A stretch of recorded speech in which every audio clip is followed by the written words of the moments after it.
Hello and welcome to an Infinity the Game faction focus for O12's Torchlight Brigade.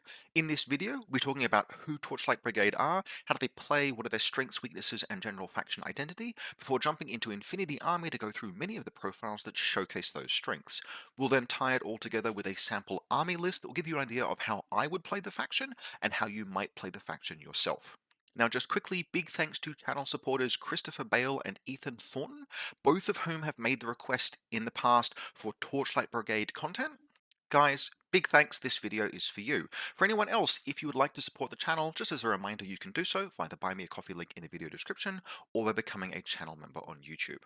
Now, generally, while I try and position myself in terms of all of the games that I cover with a bit of an optimistic perspective, whether it's about factions or the game or rules or mechanics, Torchlight Brigade is a faction that I have to criticize the design of a little bit.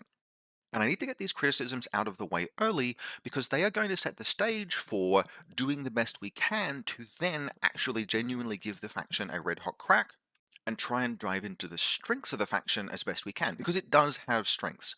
But the thing about Torchlight Brigade is that it was sort of designed and then sold as the first N5 faction. It was released in late N4, but the design ethos was very much a made for N5. It was meant to communicate what N5 would be like and how it would play. And it partly succeeded in that. What Torchlight Brigade has been in practice was a really good N4 faction that telegraphed N5's design and played in N4 like how many good factions would in N5, but it translated itself into N5 actually kind of poorly.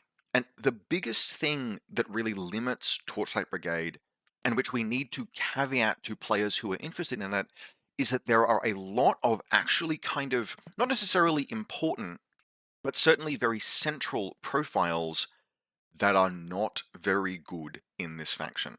And that is a problem because the aesthetic of Torchlight Brigade is awesome. The models look sweet, the action pack is slick, and it is sold as an entry-level product that will get someone into Infinity, but it will shackle them with some preconceptions that you will have to break in order to make these guys kind of effective in play.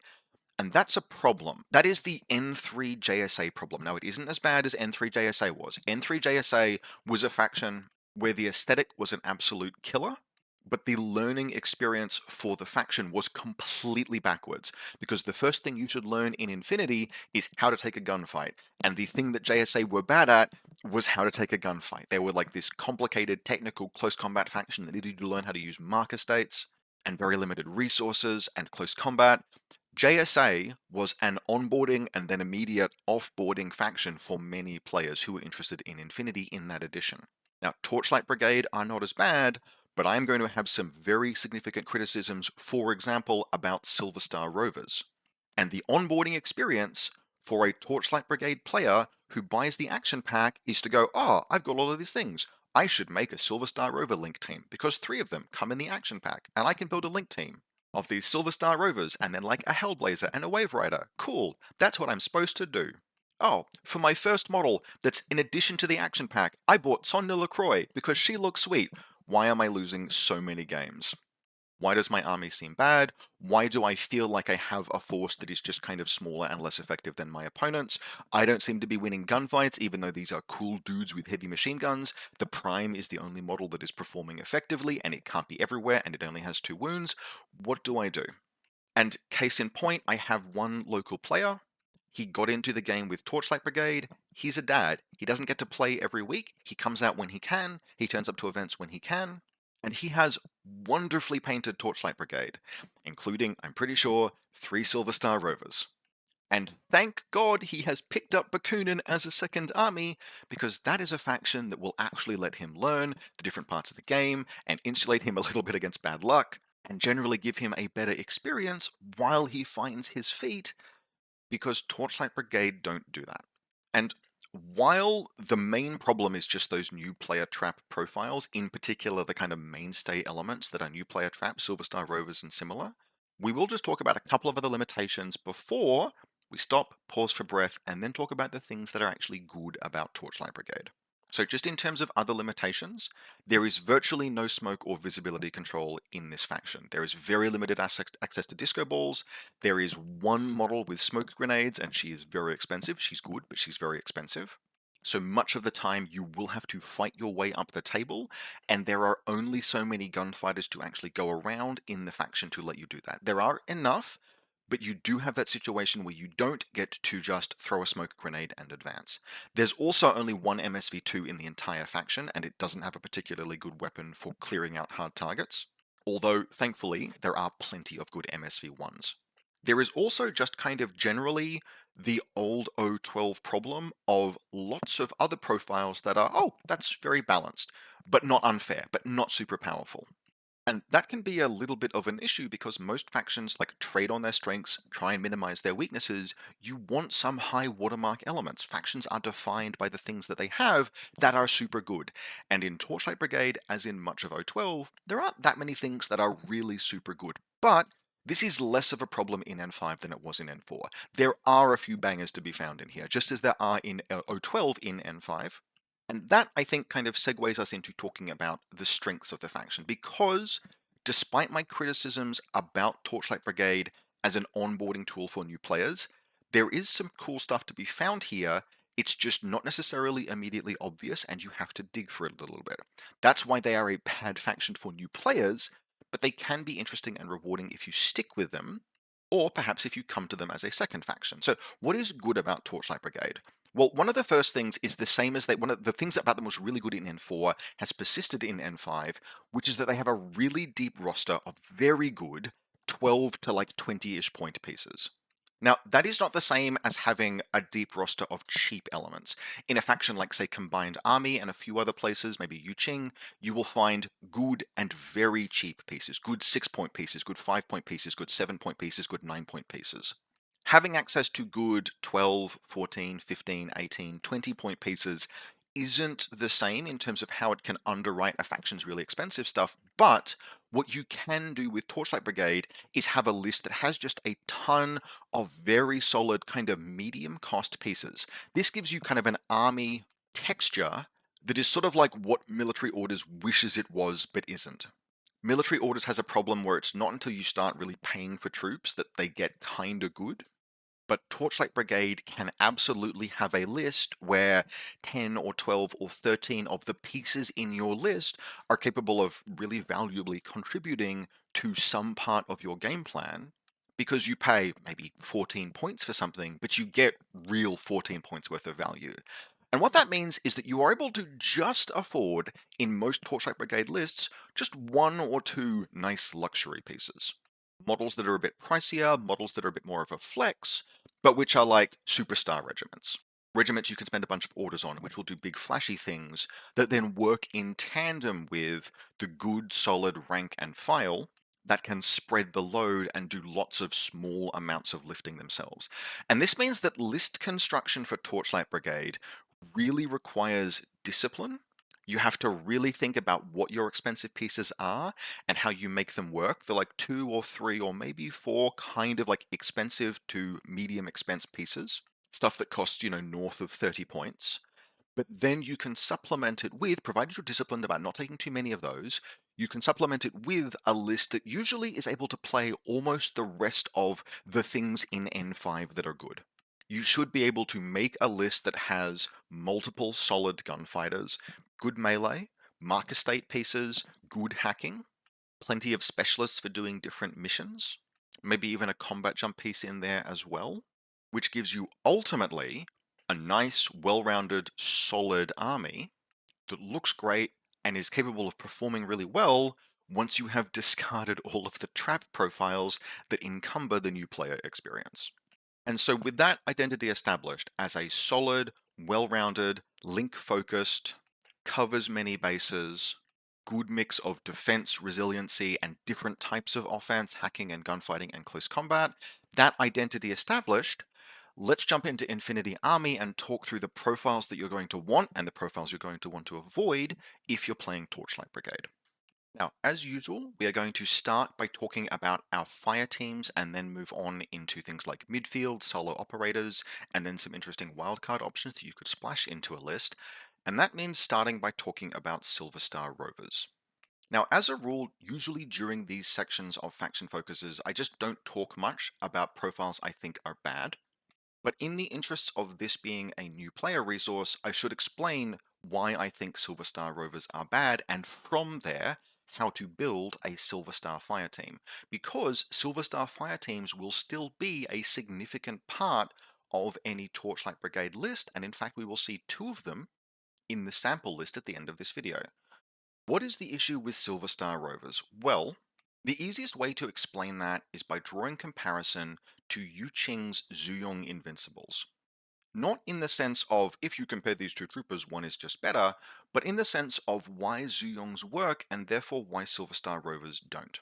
Now, Zuyong Invincibles are not a fantastic profile, but they kind of hang on by the skin of their teeth in a few different army lists, thanks to being no frills heavy infantry. Their ballistic skill is not particularly high at 13, their armor is not particularly high at 3, and because they are proper 2-wound heavy infantry, there is kind of like a baseline of cost that they can't escape.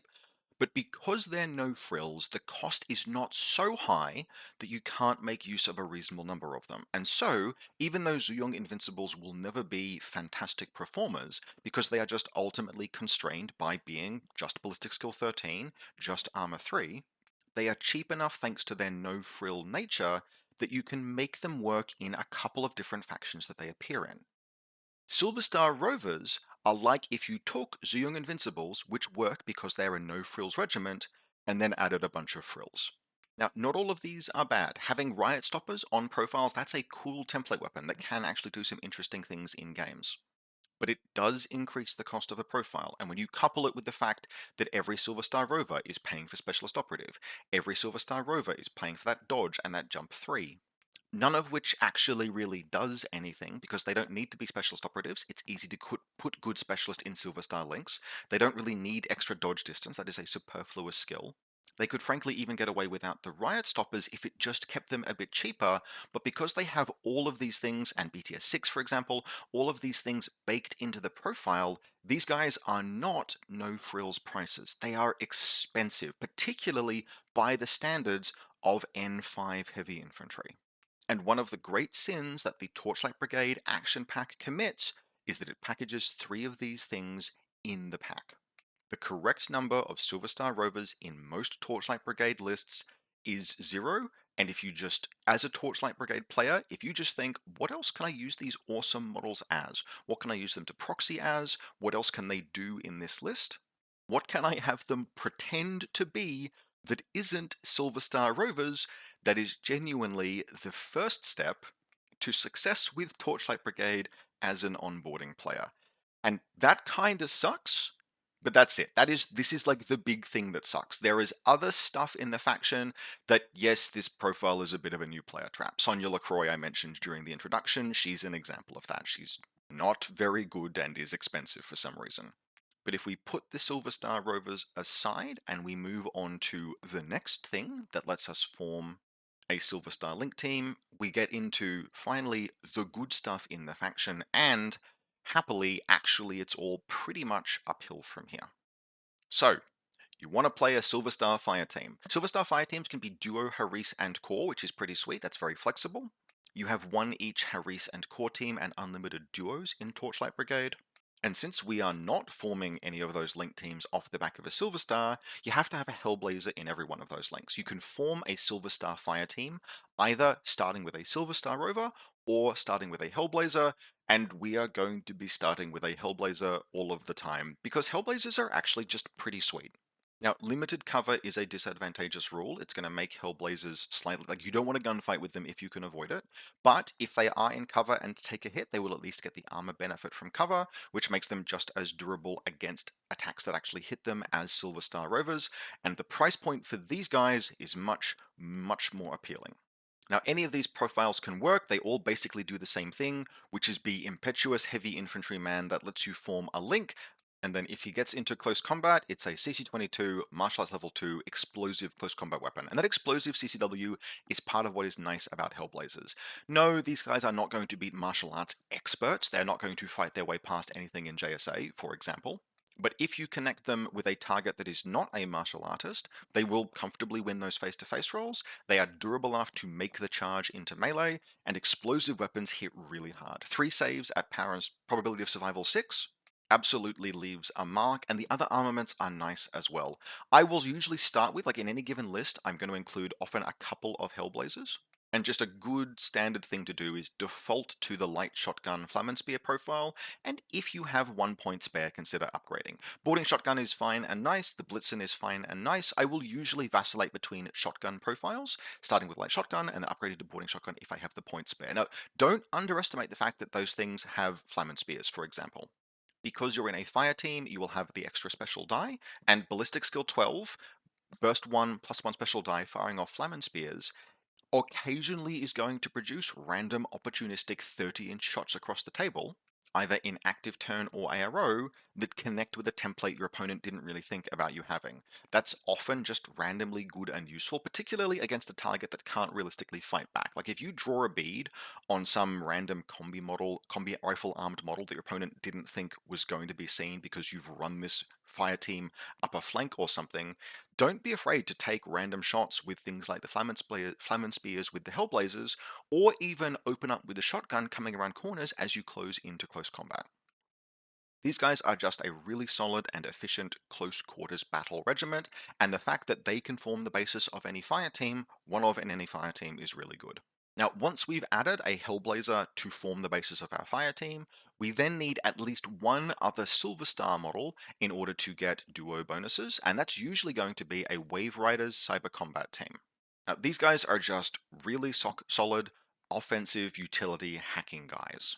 6-2 move lets them keep up very ably with the Hellblazers. Ballistic skill 12 with link bonuses is as good as you're going to get on pitches and is really nice to have. And then once you have landed a pitcher with one of these models, in terms of offensive hacking, willpower 13 is not outstanding, but everything else about them is really nice. The points cost is affordable. They have stealth, which is very high value on hackers in terms of just moving around while you have a repeater network projected. They have BTS 6, which is very valuable for hackers. They randomly have Mimetism 3, which will just occasionally keep one alive. And then they all have some kind of hacking upgrade that is useful. Oblivion +1 burst is very nice if you're attempting to offensively isolate things. And even just the damage bonus on Trinity really helps connect against hard targets with high BTS. Even though these guys are a bit pricier than some other models elsewhere in the game that sort of do the same thing, they are nevertheless fairly efficiently costed. And N5 is a very good addition to have linked pitches on good quality hackers, which Wave Riders are. These guys will be your specialists in your fire teams in many missions.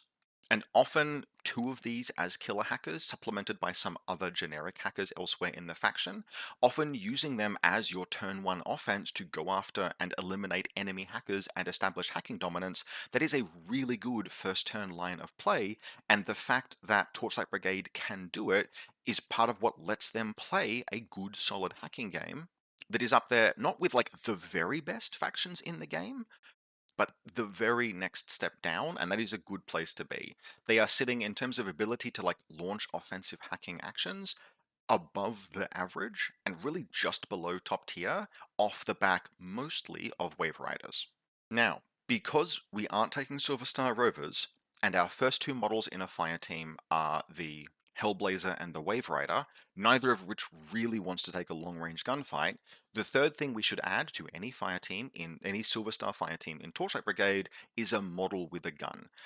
Despite the fact that Silverstar Rovers are bad, there are a couple of good wildcard options that bail us out here, and the first of those, and my preferred one, but it is only AVA1, is the Vidok Multipurpose Security Brigade. And it's that 26-point MSV1 multispectral visor mimetism 3 profile that is my go-to as the first gun to add to a fire team in Torchlight Brigade. It has sniper rifle range bands, ballistic skill 13, mimetism, and an MSV1 is just a clean set of mods and ability to ignore mods and generally have a gunfight that is reasonably in your favor. And on top of that, they are NCOs in a faction that has actually some sort of solid extra order lieutenants, or otherwise just having one or two NCOs in a list is a really nice thing to have, particularly in a link. Now, the Vidocq will only ever be firing 2 dice plus 1 special die, but with MSV1, Mimetism 3, Sniper range bands, Ballistic skill 13, that is a good solid gunfighter. Downside, yes, it's a single wound model. Be prepared to call down a speedball to get these guys back up from time to time. Nature of the beast, it's what you have to deal with when you're dealing with single wound pieces, but we're going to play to redundancy. When we look at the sample list at the end of this video, you'll see like 3 solid gunfighting pieces. And frankly, 26 points and 1.5 SWC, but especially 26 points, very sound cost for what we're getting in this miniature. Now, because Vidocqs are only AVA1, but we're often going to want more than one link team, the next wild card that we reach for are Psychops. Now, one interesting little thing that you can do if you want to is that you can have 2 Psychops in a fire team. This means that if you want to, you can build a fire team out of 1 Hellblazer and 2 Psychops. Make sure to have one of the Psychops be the fire team leader, and then just have the Hellblazer impetuous off and do his own thing, leaving behind a Psychop duo that gets duo bonuses. Now, that's not how we're going to be running them in the sample list. That's a bit more of a slightly jank, slightly advanced tactic, but it is something that you can bear in mind because there are a couple of Psychop profiles that are attractive here. Two kind of in particular. The first is the 27-point MSV1 Mimetism 3 Ballistic Skill 13 Multi-Marksman Rifle. Now, there is a very significant reason why I went for the Vidocq over the Psychop as my first choice, and that is there is a really big difference in the damage between damage 5 on a sniper rifle and damage 7 on a multi-marksman rifle. But beggars can't be choosers. We need a second model with a gun that we can add to fire teams, and as the second choice for a gun to add to a fire team, a Psychop is a fine option. It will have reasonably high burst, it will be able to fire armor-piercing rounds. Those armor-piercing rounds aren't particularly high damage, but with an MSV1 and Mimetism, you can usually connect with enough rounds to make it count, and the overall package here is otherwise solid. Good ballistic skill, good modifiers, decent enough gun, and it's not expensive and costs 0 SWC.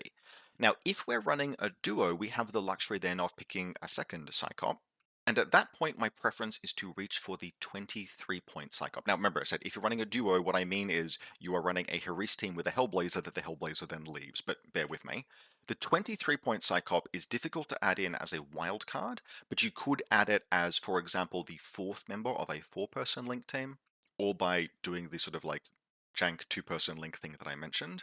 And the reason why that is good is, well, twofold. Firstly, it's a serviceable killer hacker. It's Whip 13, it's BTS 6, and it has Combat Instinct, which means stealth is not effective against it. The other thing it has that is actually quite important is a Disco Baller. Now, we won't be using this profile in the sample list at the end of the video, but visibility control, smoke grenades, eclipse templates are rare in Torchlight Brigade, and those are very useful things to have in Infinity. If you want a disco ball, the Psychop is basically your best option for it in this faction. And genuinely, there is sometimes no substitute for just being able to block line of sight to your opponent and go and do the mission. And so despite the fact that, generally speaking, it's going to be the 27-point multi-marksman rifle that will be the first thing I would add to a fire team, keep this profile back of mind, because sometimes you just need visibility control, and it is the 23-point Psychop that is the best for that. Now, from here, we will jump to our second kind of important fire team, which is called a mobility fire team, which can be either a duo or a Haris. And while you have to have a Kludger, which I'll talk about in a moment, really, for me, the star of the mobility fire team is Hippolyta.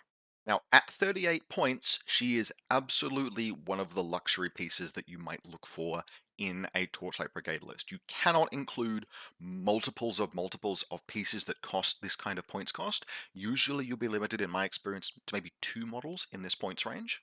But she is one that you can take, and she's very cool. She counts as a mobility fire team member, which you can just duo her with a Kludger. And indeed, a Kludger Doctor is a very good choice to duo with her. And at that point, you get duo bonuses, and she is doing just quite a lot of things. Yes, she has limited cover. Don't worry, she has Mimetism 6. She has a Breaker Combi Rifle, Ballistic Skill 13, outstanding close combat. Very dangerous if she connects, and she has the only smoke grenades in the entire faction. She's 6'2" move with super jump, which makes her very mobile getting up the board. And the mobility fire team is a super jump fire team. All of them have that kind of speed and super jump, which makes it a really cool duo or Haris team to include in a list and really motor around the table. The smoke grenades are particularly relevant, firstly because she's a close combat model, throw down some smoke, get into CC, but also because one of the other models we can add to this team, a Nimrod, is the only MSV2 in the faction to really capitalize extensively on that smoke grenade. She is expensive, but she's very cool, she's very dangerous, and she slots very nicely into that mobility fire team. Now, to form that fire team, you must include a Kludger. That's fine. Kludgers are a little expensive, ultimately, for what they do, but that is fine. You're only ever really taking one, and that one exists to support usually Hippolyta and maybe the Nimrod. You have two very obvious choices here. Take your pick. The first is the Doctor. The Doctor lets you pick the Nimrod back up. The Doctor lets you pick Hippolyta back up if she goes down. It's Whip 14, it's got mimetism, it doesn't really want to be taking a gunfight, but it has a submachine gun if it absolutely has to. The main thing it's there for is to be a specialist and a support piece working as part of that fire team. The other one that you might consider is the Engineer Deactivator with Disco Baller, just for all of the same reasons. It's the other Disco Ball choice in this faction, and sometimes there is just no solution for visibility control in Infinity. In either case, one Kludger is what you need to form the Mobility Fire team, one is the correct amount to include, but one is a very nice addition to a list. Now finally, you can optionally round out a Mobility Fire team with one of the FTO Nimrod Regiment units. Take your pick between the AP Marksman Rifle and the Thunderbolt +1 burst. The Thunderbolt has long range and is good for doing things like suppressing enemy total reaction bots. The AP Marksman Rifle actually is mostly appealing because it also has an EM carbine. You don't really want to be trying to suppress enemy tags with a damage 7 armor-piercing weapon if you can avoid it, although you stack a lot of modifiers with this guy. If you're with Hippolyta, she throws smoke, you use your MSV to shoot through smoke, you still get mimetism in that case, which usually means you're putting at least a -9 on your opponent shooting back, which should reliably let you do things like beat tags in face-to-face rolls. It's the EM carbine that actually adds the spice there. Because if you are shooting a tag through smoke inside 16 inches, you're probably putting it on -12, and if you just EM carbine a tag and drop it into isolated and immobilized, at that point, you stop trying to shoot it with a marksman rifle and you run Hippolyta into close combat with it and carve it to pieces. That makes, for me, the AP marksman rifle the marginally preferred profile, but again, is expensive, 28 and 29 points for these two respectively. The Thunderbolt is a bit easier to use because of the range bands. The marksman rifle will give you a few more playmaking options, but do not discount the idea of just running a duo of Hippolyta and a Kludger. Hippolyta can shoot herself if she has to, but that link can do all sorts of close quarters assault, etc. off the back of Hippolyta's linked smoke. It doesn't necessarily need a gun, and it gets expensive once you start adding a third piece to the fire team. Very much kind of a luxury fire team once you also have the Nimrod in, which is why I'm kind of espousing just Hippolyta plus a Kludger, but ultimately a solid supplemental fire team to work alongside the Silverstar team or teams. Now, just to kind of round out our baseline elements, Kappa unit, you can take one. If you take one, it should be the hacker. 13 points and half an SWC for a Willpower 13 hacker is nice to have, not because this is going to light the world on fire, but because it is cheap and it will free up, for example, your Wave Riders to be killer hackers rather than hackers. You can take some good, cheap, supplementary hackers and killer hackers in Torchlight Brigade. And so kind of whatever you pick as your supplementary hackers can then just inform how you load out your Wave Riders. Are we taking, for example, a Kappa hacker and a Ment hacker, both of which are regular hacking devices? Then our Wave Riders can be KHDs. Are we taking a Psychop killer hacker and a Kappa hacker? Then we can go one of each on our Wave Riders. The usual rule of thumb is that you want at least one KHD and at least one regular hacking device. And then from there, if you're going to go into, say, 4 hackers, which is quite a lot, go 2 of each. If you're going to go 3 hackers, you kind of need to decide what you expect to be facing. Do you want to just suppress enemy hackers? Then go 2 killer hackers, 1 regular hacker. Do you want to be annoying to your opponent? Go 2 regular hackers, 1 killer hacker. I would lean towards, in Torchlight Brigade, wanting to kill enemy hackers as the first line of business. So a very default hacking package of 2 Wave Riders and 1 Kappa hacker. Wave Riders are KHDs, Kappa is a regular hacking device. That is a very cheap starting point for a hacking network that begins with the Wave Riders killing every enemy killer hacker, and then concludes with the Kappa unit being like, you get 'em, buddy, you're going to ARO against every enemy that moves in your zone of control that doesn't have stealth. Just a good, cheap, useful profile. You can only have one kappa. If you take any kappas, it should be the hacker. Ignore the other ones, they're not important. But again, Torchlight Brigade has some really cool things at the 12 points and above bracket, and one of those is the 13-point kappa. Next up, and another fantastic discount profile that is nevertheless more than 15 or more than 14 points, we have the Ment Agent. Clocking in at 14 points for the cheapest and going all up to 20 points if you want a hacking profile, which you can take in some lists. The real story here is the cheapest chain of command in the game.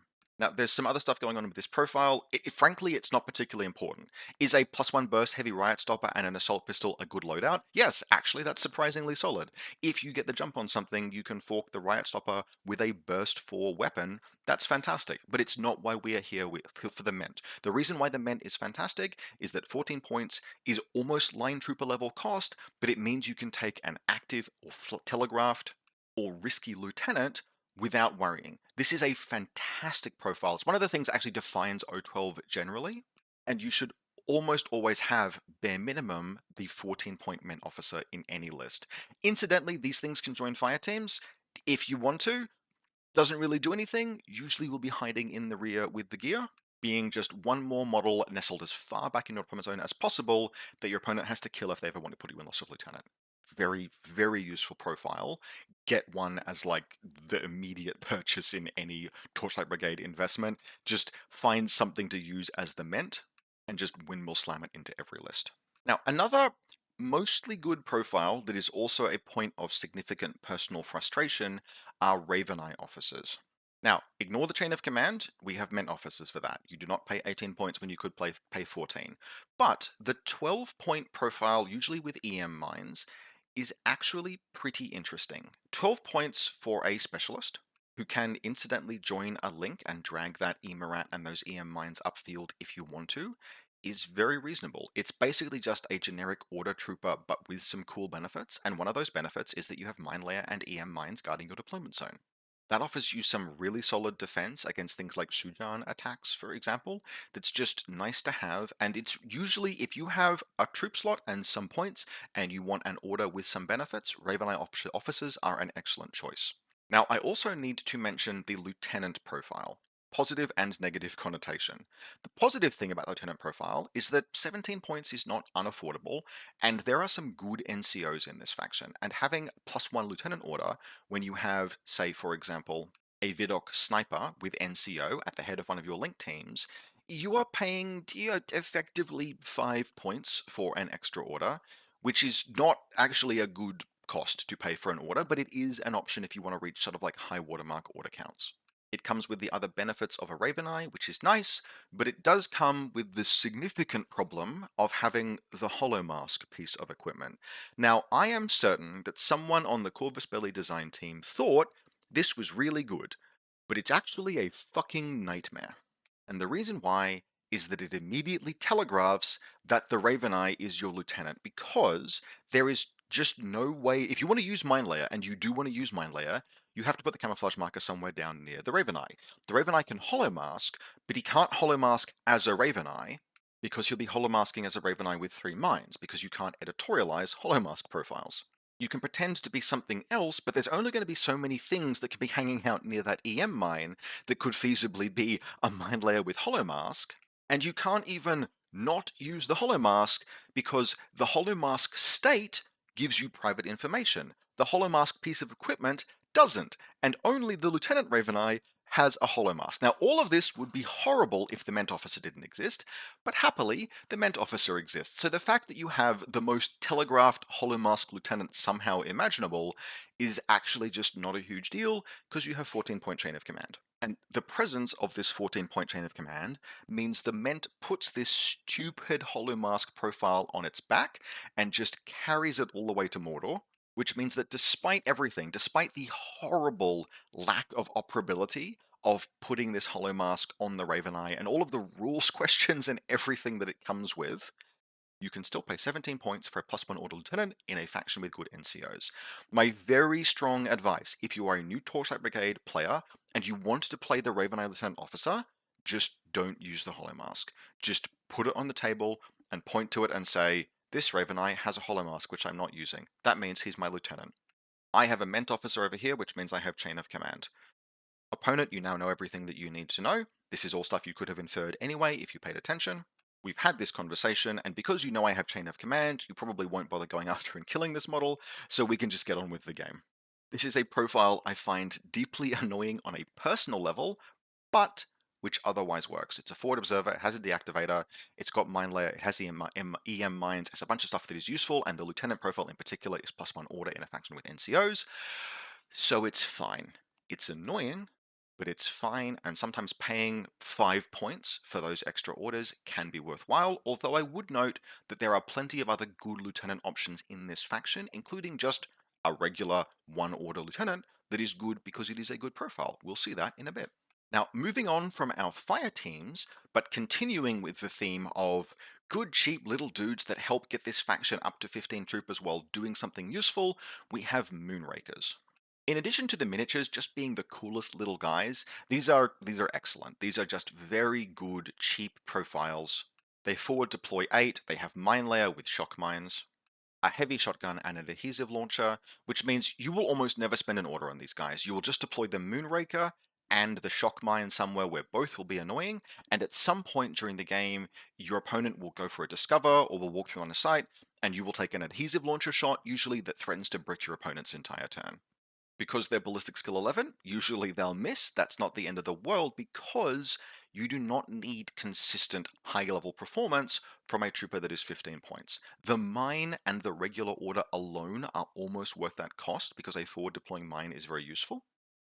And the fact that these guys will just occasionally randomly roll an 11 to hit, crit with the adhesive launcher, and adhere a tag or something is just gravy.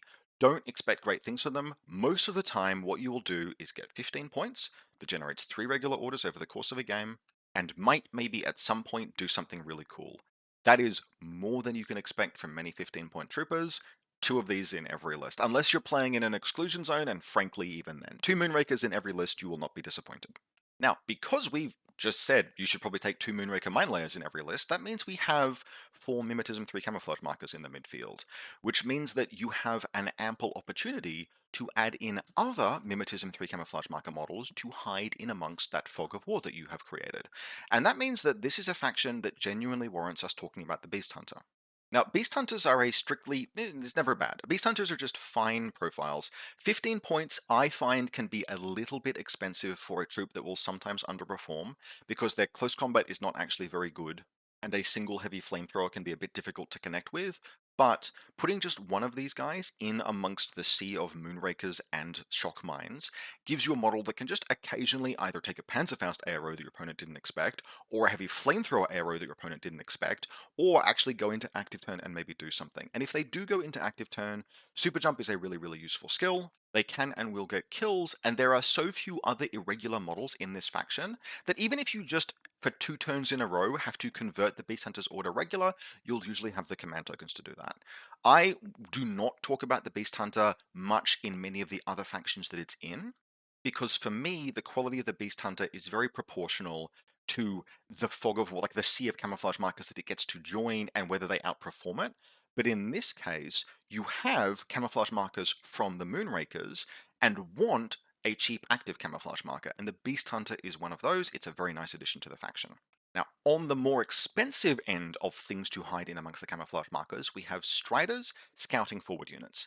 These guys were just superstars in N4, and then shotguns got nerfed. And now they're still pretty good, actually.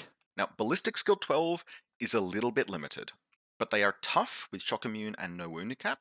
They are one of the good NCOs in this faction. You can take, for example, 1 Vidok, 1 Strider, and be pretty sure of always being able to usefully spend lieutenant orders. And these guys are also your best access to forward deploying specialists. I don't really recommend the Red Fury. It's a bit expensive and it's very ballistic skill 12, but I do like basically any of the other profiles.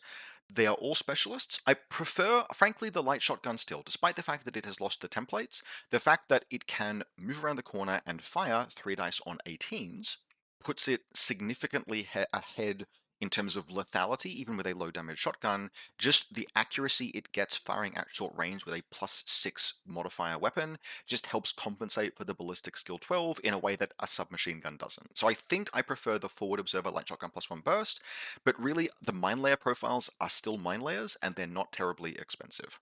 Striders do, in terms of cost, start to edge into your this is my third luxury piece kind of thing, because they are, closing in on 30 points. But a midfield that consists of two main Moonrakers and a Beast Hunter and a Strider is 6 or 7 camouflage markers that has a nice mix of defensive pieces, mines, and models that go and do things, and the Strider fits into that well.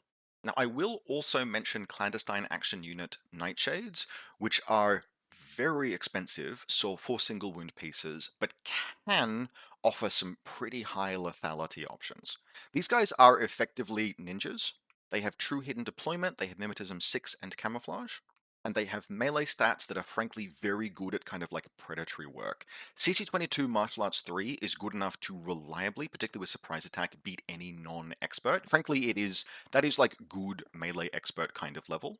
If they do fight an enemy melee expert, they can win that fight with a para CCW, but a lot of the time what they'll want to do is just jump out of hiding and close in on something like an enemy tag with that EM CCW. Now, there are a few superfluous attributes on this model that kind of bloat their points cost a little bit. Things like the Bang Bomb, for example, is just not hyper useful. It is paying for the two close combat weapons, but you can actually use both from time to time. Like, you use a para CCW to zot an enemy melee expert and then finish them off with the EM CCW. That's genuinely something that you can do. And you can basically take your pick of the other profiles here.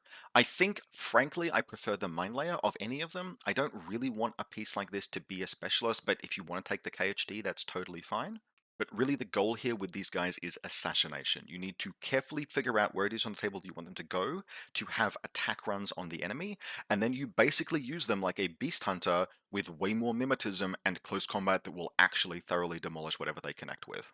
This tends to mean they go on a little bit of a one-way trip, but if what they kill is a tag or an elite heavy infantry, then the very expensive cost, and make no mistake, these are expensive for single wound troopers, is justified. Now, sharing a points cost, just about a points cost bracket with both the Strider and the Nightshade, we have the third in our trinity of very difficult to include multiple of these in a list, but one of them is pretty cool, the Yellow Jacket Transorbital team, which is a only Phys 12, but it is a combat jump and parachutist team. And it is a proper heavy infantry that also has mimetism, which is very rare on pieces like this.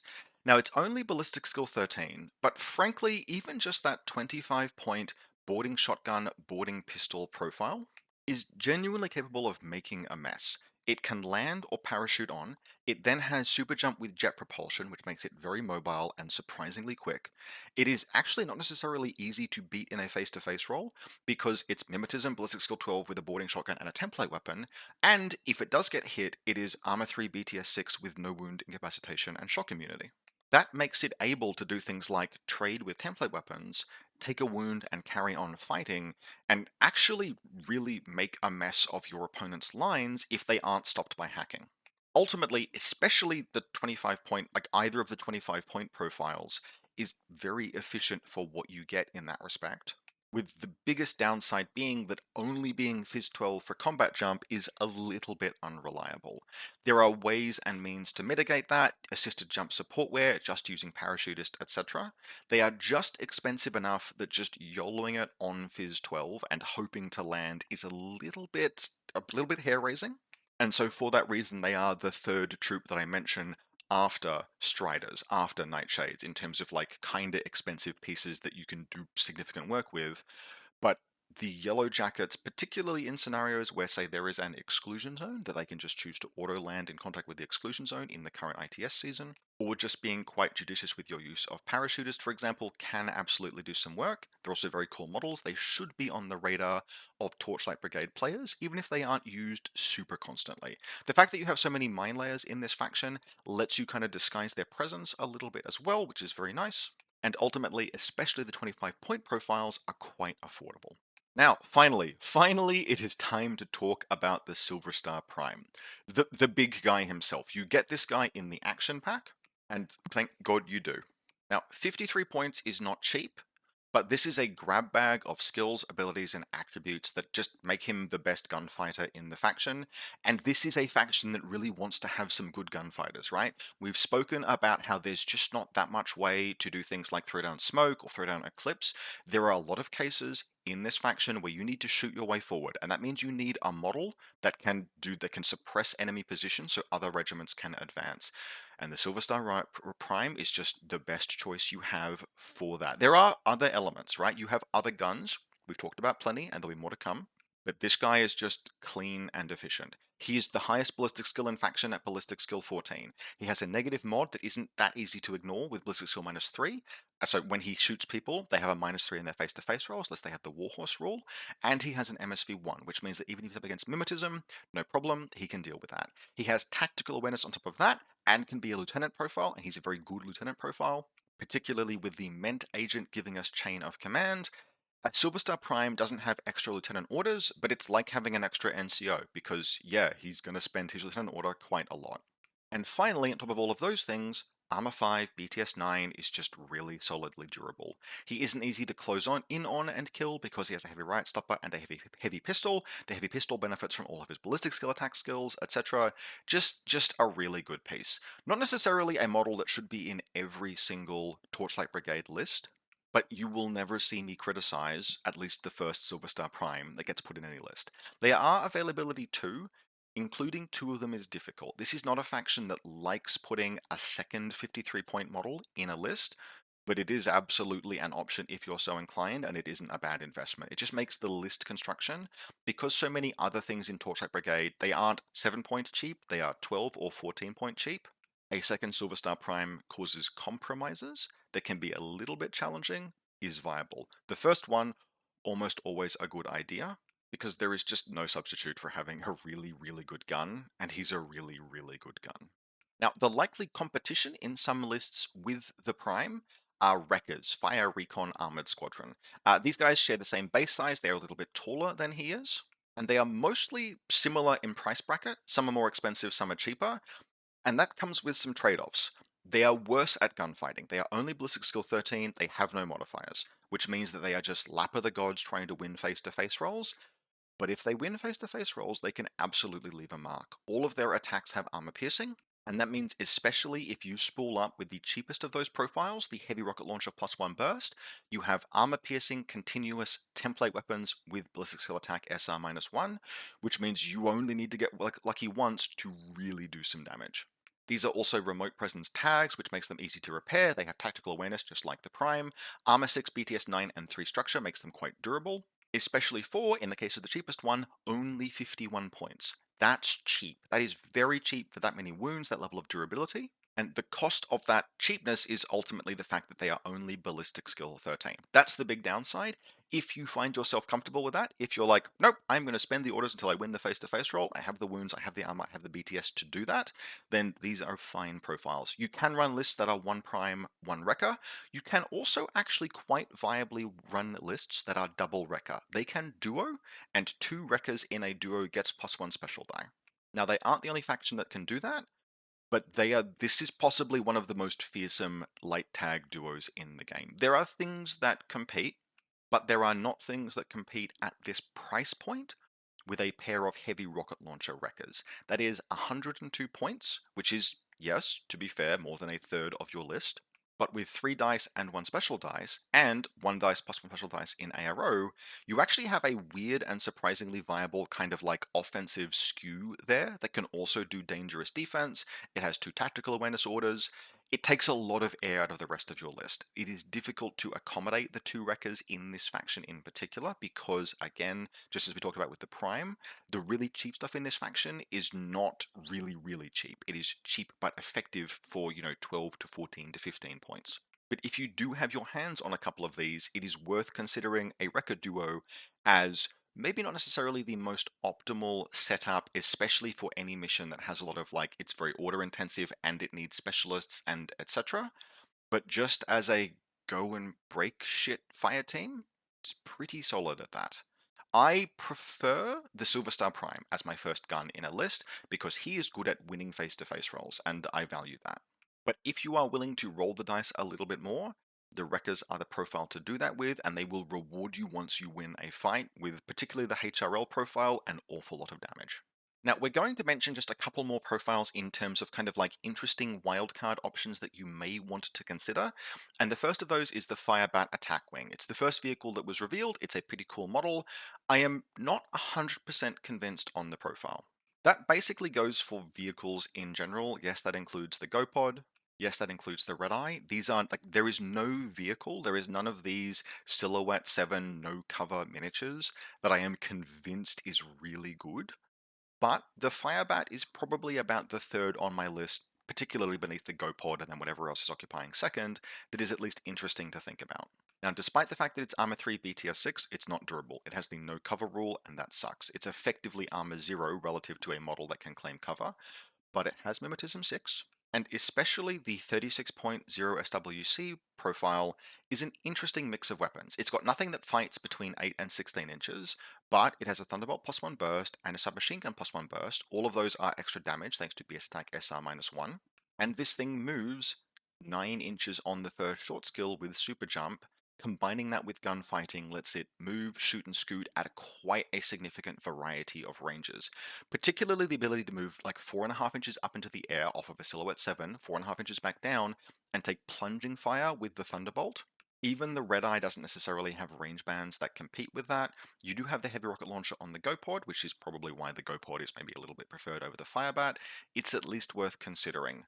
I would strongly recommend against vehicles if you are a new Torchlight player.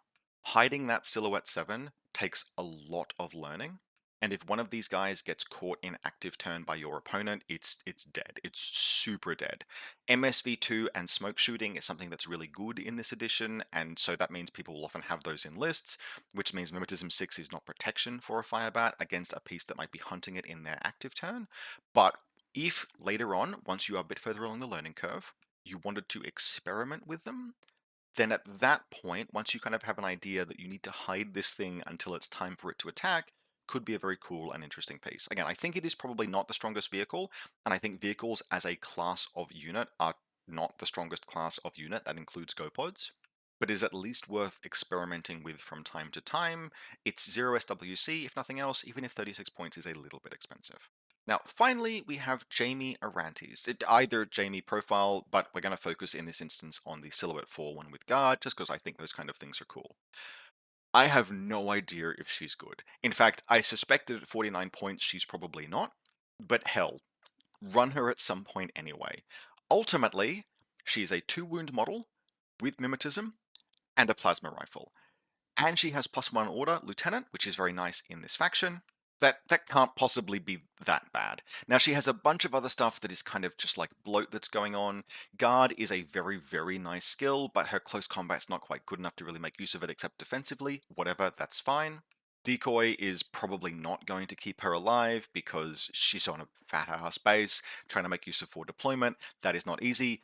Plasma, if you have any troop in your faction with access to a plasma rifle, my strong suggestion to you is at some point to make use of it, because you have not known joy in Infinity until you have spooled up a plasma rifle on something and inflicted like 2 hits.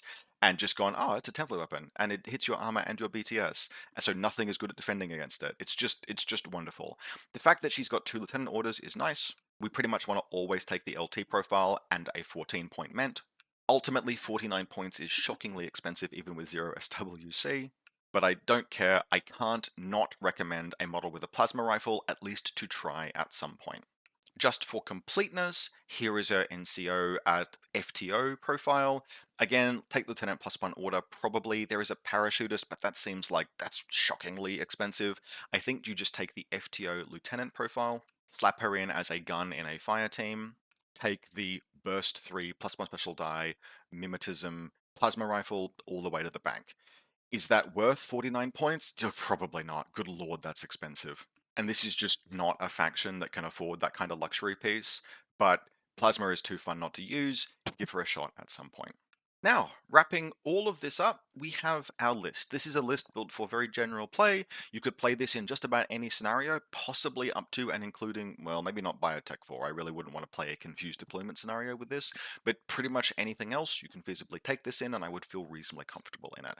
It has, from the top, it is a 9-6 split in terms of order groups, but there is an NCO or a lieutenant in each order group that could spend the lieutenant order, and there's tactical awareness, which means in practice it's going to be something like 10-7 or 9-8, which is a very nice flexible set of pools. Now, there are a few ways that you could configure the fire teams, including if you wanted to, into a big fire team, which would get you +1 ballistic skill from having 4 troops of the same type. That would be 2 Hellblazers and 2 Wave Riders and probably the Vidok, but my suggestion is 2 teams of 3. The first team is the Vidok FTO with Multispectral Visor and Multi-Sniper, a Hellblazer and a Wave Rider KHD, and then the second team is a Psychop, Multi-Marksman Rifle, MSV1, etc., Hellblazer, Wave Rider KHD. We've gone with 2 KHD Wave Riders because our other 2 hackers in this list are regular hackers, so we have that nice 2 KHD, 2 regular hacker mix. Speaking of, we then have the singular 13-point Kappa hacker, and because we had the points and SWC, we have a Millicent guided missile launcher 16-point missile remote. Now, this you could very easily cut. The first draft of this list had a Beast Hunter in this slot, and you could very easily cut the 16-point Millicent for a 15-point Beast Hunter, use the spare point to upgrade a Hellblazer to have a boarding shotgun. Because I have 2 hackers and 2 regular hackers, and because I have exactly the points to fit it, I've gone with the Millicent, not least because 6 SWC and 300 points is very pleasing. But I do not consider Torchlight Brigade to be a guided missile faction. This is really just an inclusion of opportunity. Feel free to cut it if you want to. We then have a single Warcore. He is very cheap, and that cheapness affords certain things. He's also the only irregular in this list, so it's easy enough to turn his irregular order regular when we need to. And his cheapness opens up certain options in Combat Group 2, like a Prime Lieutenant. He big, he shoot, he dangerous, and between the Prime, the Vidok FTO, and the Psychop, we should usually have 3 differently positioned, spread out, active turn guns that can do some work and clear the way for things to advance. We then have, now this is a little bit of a risk, and something I would not always recommend, but we have paid points to turn our Ment Agent into a 20-point hacker. Now, the reason why this is a risk is that it exposes our chain of command models to death by enemy KHD. Don't always do this, particularly with a Prime who can then be, for example, hit by Oblivion and isolated. This is a risk. I had the points, I had the SWC, and I chose to go with that, but genuinely something that I would consider, right? Particularly if you're a newer player, consider not having this Ment be a hacker. Just turn it back into a regular Ment, take 1 killer hacker and 1 regular hacker Wave Rider maybe, or go 2 regular killer or maybe go 2 killer hacker Wave Riders and just have the 1 regular hacker, get rid of the Millicent at that point and take a Beast Hunter instead, and use the 6-point spare to upgrade your Warcore into a baggage bot or something, like just anything. Just be aware if you are a newer player looking at this is something of a risk. The payoff is potentially worthwhile in the context of the broader list. With 2 KHDs, we can go after enemy killer hackers and hackers ourselves, establish both a network and some dominance in the InfoWar space. And then once we have pitches down, having 2 Willpower 13 hackers rather than 1 to ARO with is really nice. But again, just be very careful with this. Consider changing it if you are a new player or are not sure that you can win the hacking game with a pair of KHDs. We then have 2 Moonrakers, they're awesome, a Strider and a Kaita Flash Pulse Bot. Now, the Strider, 29 points, this could be any number of things. This is like our flex slot for this particular list. Depending on what you were to chop and change, you could turn this into a Yellow Jacket, you could turn this into a Nightshade, you could potentially even find points by reconfiguring your link teams or dropping the Ment back down to a regular 14-point model and get something really expensive in this slot, like more than 30 points. I like the Strider. I have a fondness for being able to roll 3 dice on 18s coming around a corner, and it's a forward observer. It is the only forward deploying specialist in this list, and so in terms of being well-rounded, that is nice to have, but this is also a flex slot. And then, of course, finally, we just have a Flash Pulse Bot because he's 7 points and generates a regular order. Overall, this is a list that can play most of the things that you want to be able to do in a game of Infinity. It can stab, it can shoot with multiple models, it has good hacking, and thanks to both the LT order and the tactical awareness order generated by the Prime, it has a nice healthy order pool as well. Broadly well-rounded, lots of multi-wound models, so it's got plenty of resilience, and not a single Silverstar Rover in sight. It does, however, otherwise make use of quite a lot of the Torchlight Brigade action pack, thankfully, and I think that is probably one of the saving graces of this faction, is that once you discard the Silverstar Rovers, the rest of the kit is pretty solid. This is a good list, and Torchlight Brigade are absolutely a redeemable faction. It's just that certain bits of them, certain bits that look like they are central elements, need to be discarded before you can get to that point. I'd be very happy to play this list. I'd be very happy if anyone else plays this list. I think it will serve you well, and that makes Torchlight Brigade ultimately very solid and very playable. Now, hope very much that you've enjoyed this video. Once again, big thanks to channel supporters Christopher Bale and Ethan Thornton for making the request for Torchlight Brigade content. Very much appreciate your guys' support and hope that you've enjoyed this. For everyone else, we will be back next week with more Infinity content. Hope very much that you've enjoyed this, and I will see you next time.